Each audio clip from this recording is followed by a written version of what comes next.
Satreskrim Polres Tulungagung menggelar rekonstruksi kasus pembunuhan dengan korban AK warga Desa Junjung, Kecamatan Sumbergempol.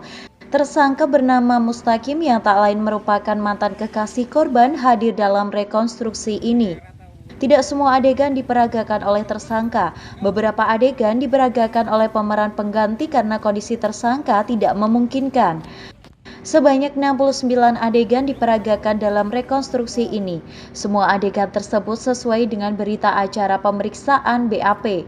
Rekonstruksi ini berlangsung di 3 lokasi yakni Polres Tulungagung, rumah korban, dan di tepi sungai.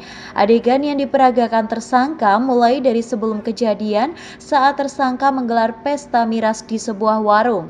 Setelah itu tersangka dihubungi korban yang mengajaknya jalan-jalan.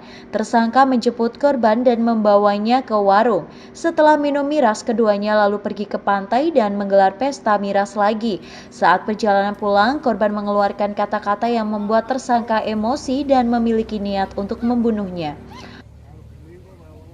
Kita lakukan rekonstruksi di rumah korban, kemudian juga di sekitar rumah korban dan di kantor polisi sebagai pengganti tempat kejadian sebelum TKP.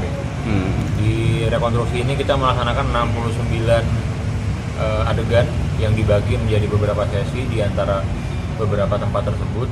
Kemudian juga pelaku dalam hal ini kita lakukan peran pengganti karena memang pelaku sudah atau tersangka ini masih dalam keadaan sakit dan tidak memungkinkan untuk melakukan rekonstruksi. Sesuai dengan BAP dan adegannya? Semua kejadian sesuai dengan BAP, tidak ada yang berubah dan tidak ada yang ditambahi dan dikurangi. Yang paling fatal di adegan berapa kira-kira?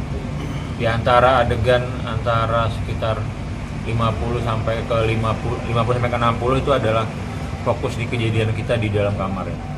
Itu kejadian pembunuhan, kemudian kejadian konfliknya dulu, ya, sempat ada perlawanan dari korban, kemudian pembunuhan, kemudian ada adegan persetubuhan antara korban dengan almarhum.